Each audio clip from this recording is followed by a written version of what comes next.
Exodus chapter 14. Then the Lord said to Moses, tell the Israelites to turn back and encamp near Pi-hahiroth, between Migdal and the sea. They are to encamp by the sea directly opposite Baal-Zebon. Pharaoh will think the Israelites are wandering around the land in confusion, hemmed in by the desert. And I will harden Pharaoh's heart, and he will pursue them, but I will gain glory for myself through Pharaoh and all his army. And the Egyptians will know that I am the Lord. So the Israelites did this. When the king of Egypt was told that the people had fled, Pharaoh and his officials changed their minds about them and said, what have we done? We have let the Israelites go and have lost their services. So he had his chariot made ready and took his army with him. He took 600 of the best chariots, along with all the other chariots of Egypt. With officers over all of them, the Lord hardened the heart of Pharaoh, king of Egypt, so that he pursued the Israelites, who were marching out boldly. The Egyptians, all Pharaoh's horses and chariots, horsemen and troops, pursued the Israelites and overtook them as they camped by the sea near Pi-hahiroth, opposite Baal-Zebon. As Pharaoh approached, the Israelites looked up, and there were the Egyptians marching after them. They were terrified and cried out to the Lord. They said to Moses, was it because there were no graves in Egypt that you brought us to the desert to die? What have you done to us by bringing us out of Egypt? Didn't we say to you in Egypt, leave us alone, let us serve the Egyptians?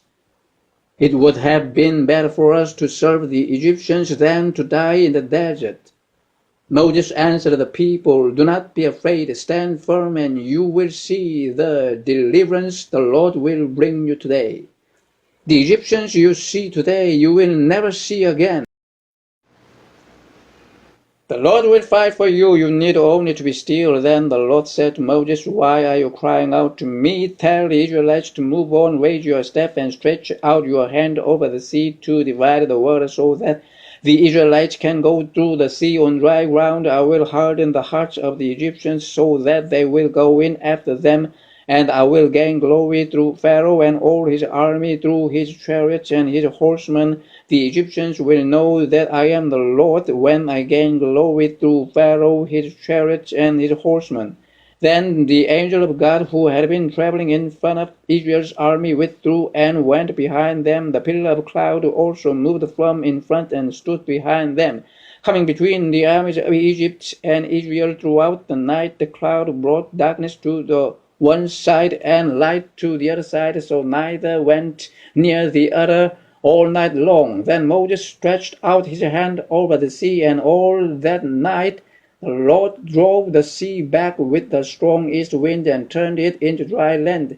The waters were divided, and the Israelites went through the sea on dry ground with a wall of water on their right and on their left.